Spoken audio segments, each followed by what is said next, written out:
एक समय था जब इस धरती पर इंसान नहीं बल्कि डायनासोर का राज चलता था। जिन जगहों पर आज हम चल रहे हैं वहीं किसी समय ये विशाल और विचित्र जीव गर्जना करते हुए घूमते थे। इन्हीं वनों, इन्हीं वादियों में वे सांस लेते, लड़ते और अपने साम्राज्य का विस्तार करते थे। लगभग 16 करोड़ वर्षों तक डायनासोर पृथ्वी के सबसे सफल प्राणी रहे। हजारों प्रजातियां थीं, कुछ शांत और शाकाहारी तो कुछ बेहद हिंसक और मांसाहारी। कुछ इतने विशाल थे कि एक इमारत जितने ऊंचे और कुछ इतने छोटे कि उन्हें नजरअंदाज करना आसान था। इस समय पृथ्वी का वातावरण पूरी तरह हरियाली से भरपूर था। घने जंगल, अनगिनत पेड़ पौधे, रेंगते कीट पतंगे और डायनासोरों का स्वर्ण युग, यह एक ऐसी दुनिया थी जो आज के इंसानों की कल्पना से कहीं परे है। लेकिन फिर कुछ ऐसा हुआ जिसने सब कुछ बदल दिया। वो एक ऐसा दिन था जब पृथ्वी का सबसे ताकतवर जीव डायनासोर हमेशा के लिए गायब हो गया। न कोई आवाज, न कोई चेतावनी, सिर्फ एक तबाही। आखिर वो विनाशकारी घटना क्या थी? क्या वो उल्कापिंड था? क्या धरती की खुद की ताकत ने उन्हें खत्म कर दिया, या फिर कुछ और जो आज भी हमारे लिए एक रहस्य बना हुआ है? इस वीडियो में हम लौटेंगे 6 करोड़ 50 लाख साल पीछे, उस अंतिम दिन पर जब डायनासोर ने अंतिम सांस ली। तो जुड़िए हमारे साथ इस रोमांचक यात्रा में और जानिए कि कैसे धरती के सबसे सफल जीव अचानक विलुप्त हो गए। ठंडी हवाओं से टकराता विशाल समुद्र और उस पर गूंजती है एक डरावनी आवाज, डायनासोरों की चिंगाड़। धरती पर उस समय के सबसे विशाल और शक्तिशाली जीव चैन की नींद ले रहे थे। लेकिन उन्हें क्या पता था कि उनकी तबाही की घड़ी करोड़ों साल पहले ही तय हो चुकी थी। उनके साथ ही यहां एक और प्रजाति भी मौजूद थी, बहुत छोटी, दिखने में चूहे जैसी, लेकिन उसके भीतर छुपा था भविष्य का रहस्य। वही छोटे जीव एक दिन विकसित होंगे लाखों तरह के मैमल्स में, इंसान तक। लेकिन उस समय दूर अंतरिक्ष में मंगल और बृहस्पति के बीच एक अज्ञात क्षुद्र ग्रह बेल्ट में हो रहा था एक विनाशकारी टकराव। एक विशाल एस्टेरॉयड से टकराकर एक छोटा सा टुकड़ा निकल पड़ा सीधे पृथ्वी की ओर। रफ्तार 22,000 मील प्रति घंटा और आकार माउंट एवरेस्ट से भी कहीं ज्यादा बड़ा। यह पत्थर का नहीं, मौत का गोला था जो समुद्र की सतह से लेकर वायुमंडल की ऊंचाई तक को भेद सकता था। और जब यह एस्टेरॉयड धरती से सिर्फ 3,84,000 किलोमीटर दूर था तो यह चांद से भी टकरा सकता था। अगर ऐसा होता तो शायद डायनासोर आज भी जिंदा होते, लेकिन नहीं, किस्मत को कुछ और मंजूर था। वह एस्टेरॉयड चांद को छूते हुए निकल गया और फिर हुआ कुछ ऐसा जिसने धरती की हर चीज बदल दी। 40 किलोमीटर के व्यास वाला 2 ट्रिलियन मेट्रिक टन का एक ऐसा एस्टेरॉयड जो हर सेकंड पृथ्वी की ओर तेजी से बढ़ता जा रहा था। अंतरिक्ष की गहराइयों से निकलकर यह मौत का एक उग्र गोला बन चुका था। और जैसे ही यह पृथ्वी के वातावरण से टकराता है, इसकी रफ्तार एकाएक 70,000 किलोमीटर प्रति घंटा हो जाती है। घर्षण की वजह से ये एक जलता हुआ सूरज बन गया था जो सिर्फ उजाला नहीं, तबाही साथ ला रहा था। पृथ्वी के वायुमंडल और अंतरिक्ष के बीच की पतली परत को चीरते हुए यह सिर्फ कुछ सेकंड में पृथ्वी के सबसे घातक हमले की तैयारी में था। ये एस्टेरॉयड युकाटन के तट की ओर बढ़ रहा था और ध्वनि से 60 गुना तेज रफ्तार से, इतनी तेज कि इसे अटलांटिक महासागर पार करने में सिर्फ 4 मिनट लगे। और जब यह धरती की सतह से 500 मील ऊपर था, इसकी चमक इतनी भयानक थी कि जमीन पर मौजूद विशाल डायनासोर ऑल्मोसॉरस का शरीर तक पारदर्शी दिखाई देने लगा। लेकिन इससे भी ज्यादा डरावनी बात यह थी कि एस्ट्रॉइड के टकराने से पहले ही हजारों जीव सिर्फ उसकी रोशनी और गर्मी से अंधे हो चुके थे। वो इसे देख नहीं पा रहे थे, लेकिन उसकी भयानक गर्मी उनकी त्वचा तक को झुलसा रही थी। तो सवाल उठता है, क्या यही था वो पल जिसने पूरी पृथ्वी के इतिहास को हमेशा के लिए बदल दिया? क्या वाकई सिर्फ एक एस्ट्रॉइड ने डायनासोर जैसे महारथियों का सफाया कर दिया, या इसके पीछे थी कोई और रहस्यमयी ताकत? इस वीडियो में हम जानेंगे उस दिन का हर एक सेकंड जब पृथ्वी की किस्मत दो हिस्सों में बंट गई, पहले और बाद में। इसीलिए इस कहानी को मिस मत कीजिए। सिर्फ कुछ ही पलों में एक विशाल एस्ट्रॉइड मेक्सिको की खाड़ी में आकर टकराता है और फिर होता है इतिहास का सबसे विनाशकारी विस्फोट। तापमान करीब 35,000 डिग्री सेल्सियस, यानी सूरज की सतह जितना गर्म, आसमान एक पल के लिए दिन की तरह उजाला हो जाता है। ये टकराव इतना ताकतवर था कि इससे निकली ऊर्जा 10 हाइड्रोजन बम के बराबर थी। समुद्र का पानी 1000 डिग्री सेल्सियस पर उबलता हुआ प्लाज्मा बन जाता है और आसपास की हर चीज, जमीन, पेड़, जानवर, हवा तक 1500 किलोमीटर के दायरे में जलकर राख हो जाती है। उस समय के विशाल डायनासोर, जो इस ग्रह के सबसे ताकतवर जीव थे, वे भी जिंदा ही जलने लगे। हवा का तापमान 600 डिग्री सेल्सियस को पार कर गया था। लेकिन तबाही यही नहीं थमी।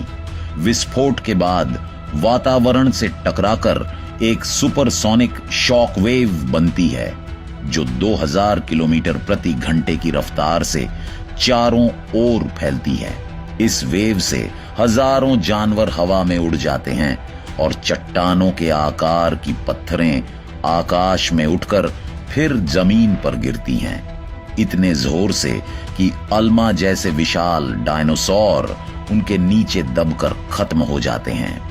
इस टक्कर में धरती की लाखों टन धातु और मलबा अंतरिक्ष में उड़ गया, और यही वो घटना थी जिसने एक युग का अंत कर दिया। डायनासोर का साम्राज्य सिर्फ कुछ मिनटों में खत्म हो गया और पृथ्वी पर जीवन का रास्ता हमेशा के लिए बदल गया।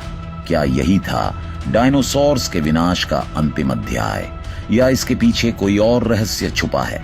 जानने के लिए वीडियो को अंत तक जरूर देखिए। जरा कल्पना कीजिए, पृथ्वी से एक विशाल उल्का टकराता है और उसके टकराने से बना गड्ढा 180 किलोमीटर चौड़ा और 25 किलोमीटर गहरा होता है। टकराव की तीव्रता इतनी जबरदस्त होती है कि उस जगह का सारा मेटल और पत्थर एक विस्फोट के साथ आसमान में उड़कर धूल के काले बादलों में बदल जाता है। और ठीक 16 मिनट 40 सेकंड बाद धरती की गहराइयों से उठती हैं ऐसी भूकंपीय तरंगे जिनकी तीव्रता होती है 11.1, इतनी शक्तिशाली कि शायद अरबों वर्षों में किसी भी जीव ने ऐसा झटका नहीं झेला हो। समंदरों में उठती हैं दैत्याकार लहरें जो 1 किलोमीटर ऊंची सुनामी बनकर चारों ओर तबाही मचाने लगती हैं। धरती कांप उठती है और इसके कंपन से दुनिया के सभी सक्रिय ज्वालामुखी एक साथ फटने लगते हैं। यह झटका भारत तक पहुंचता है और वहां हजारों किलोमीटर में फैले लावा फूट पड़ता है, जो अगले 30,000 वर्षों तक जलता रहता है। भारतीय उपमहाद्वीप का आधा हिस्सा पिघले लावे में डूब जाता है। लेकिन तबाही यहीं नहीं रुकती। टकराव से पृथ्वी के विपरीत दिशा में भी धरती की परतें कई 100 मीटर तक फट जाती हैं। डायनासोरों का साम्राज्य ढहने लगता है। रेडिएशन की तीव्रता इतनी बढ़ जाती है कि 1500 किलोमीटर के दायरे में मौजूद हर जीवित चीज जलकर सिर्फ राख में तब्दील हो जाती हैं। टेरासॉर्स जैसे कुछ उड़ने वाले जीव भले ही शुरुआती तबाही से बच जाते हैं, लेकिन यह तो सिर्फ शुरुआत थी। 40 मिनट बाद आकाश से गिरने लगती हैं आग की गोलियां, धातु, पत्थर और धूल के वो टुकड़े जो अंतरिक्ष में उड़ चुके थे अब गुरुत्वाकर्षण के बल पर पूरी पृथ्वी पर बरसने लगते हैं।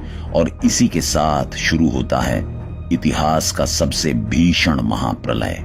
कल्पना कीजिए, आसमान से आग के गोले बरस रहे हैं, पत्थर जैसे गर्म गोले जो इतनी रफ्तार से गिर रहे हैं कि उड़ते टेरोसॉर्स भी बच नहीं पाए। ऊपर आसमान में जलते पत्थरों की बारिश और नीचे धरती हिलती हुई एक भयानक भूचाल से। चारों तरफ तबाही, बचने का कोई रास्ता नहीं। इन आग की लपटों ने जंगलों को निगल लिया। महीनों तक जलने वाली इस भयानक आग ने पृथ्वी को एक उबलते नर्क में बदल दिया। लेकिन ये तो बस शुरुआत थी। धूल और जहरीली गैसों का एक विशाल तूफान 6000 किलोमीटर प्रति घंटे की रफ्तार से धरती की दूसरी छोर की ओर मौत लेकर दौड़ पड़ा। इसे कहा जाता है एजेक्टा क्लाउड। इसका तापमान था 1500 डिग्री सेल्सियस। जिसने भी इस बादल की चपेट में आना, चाहे जानवर हो या पेड़, वो जलकर राख हो गया।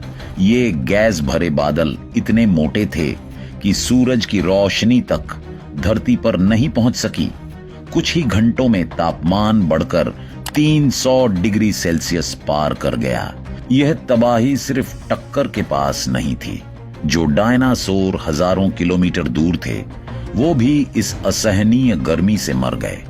देखते ही देखते लाखों जीवन समाप्त हो गए और धरती की पूरी आबोहवा बदल गई।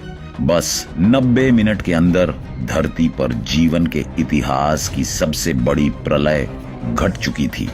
और फिर वाष्पीकृत धातु, पत्थर के टुकड़े और बारीक धूल ने मिलकर बनाया एक ऐसा काला गुब्बारा जो ऊपरी वायुमंडल में फैलकर पूरी पृथ्वी को ढक लिया। अब सवाल उठता है, क्या आज फिर ऐसी तबाही मुमकिन है? और क्या पृथ्वी किसी अगली प्रलय के लिए तैयार है? एक समय था जब पृथ्वी पर जीवन फूला फूला था।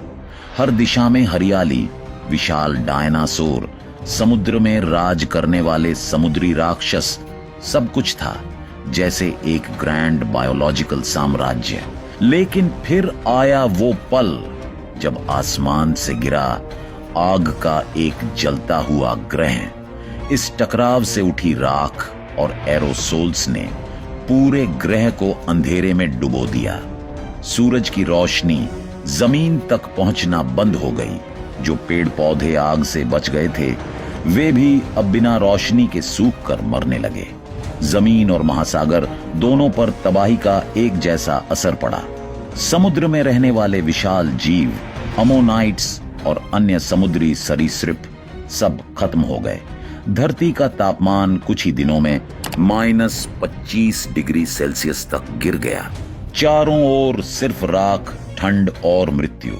अंधेरे का ऐसा साम्राज्य फैला कि दिन और रात का फर्क मिट गया। भोजन मिलना लगभग असंभव हो गया। यह अचानक आई वैश्विक ठंड कई दशकों तक चली। नतीजा, धरती की 90% प्रजातियां इस महाविनाश में मिट गईं। जो बचे वे भी सिर्फ वही जीव थे जिनका वजन 30 किलो से कम था, क्योंकि बड़े जीवों को चाहिए था ज्यादा भोजन, जो अब मौजूद ही नहीं था। इस तरह लगभग 6.5 करोड़ साल पहले एक ही झटके में डायनासोरों का युग समाप्त हो गया। लाखों सालों तक पृथ्वी पर राज्य करने वाले जीव एक झपक में इतिहास बन गए। और फिर राख के नीचे से एक नई शुरुआत हुई। जो जानवर छिपने में माहिर थे, जो छोटे थे, सहनशील थे, वही धरती के उत्तराधिकारी बने। और आज हम उसी विरासत का हिस्सा हैं। जब दुनिया पर बाढ़ आई, आग भड़की और तूफान ने तबाही मचाई, कुछ जीव थे जो मिट्टी के नीचे शरण लेकर बच गए वो जमीन के नीचे छिपे रहे और आगे चलकर इनसे ही विकसित हुई सैकड़ों नई प्रजातियां। इन्हीं में से कुछ पक्षी बने डायनासोर के प्रत्यक्ष वंशज और कुछ बने स्तनधारी, वो जो आगे चलकर इस ग्रह के सबसे प्रमुख जीव बनेंगे। लेकिन क्या आपने कभी सोचा है, अगर वो एस्टेरॉयड कभी पृथ्वी से टकराता ही नहीं, अगर डायनासोर का साम्राज्य कभी खत्म न होता, तो क्या इंसान आज भी अस्तित्व में होता? शायद नहीं, हमें इंसान बनने का मौका ही न मिलता। और सबसे हैरानी की बात, इतने कम समय में हमने वो उपलब्धियां हासिल कर लीं जो कभी सिर्फ कल्पना थीं। लेकिन सवाल ये है, क्या हम अपनी इस प्रगति को बचा पाएंगे? क्योंकि अगर हम सतर्क नहीं रहे तो हमारा अंत भी एक पल में हो सकता है, ठीक वैसे ही जैसे डायनासोर का युग खत्म हुआ था। अगर आपको यह वीडियो पसंद आया हो तो एक लाइक्स जरूर दीजिए और इसे अपने दोस्तों और परिवार के साथ शेयर करें। और अगर आप चैनल पर नए हैं तो चैनल को सब्सक्राइब करना ना भूलें। मिलते हैं अगले वीडियो में एक और नए टॉपिक के साथ।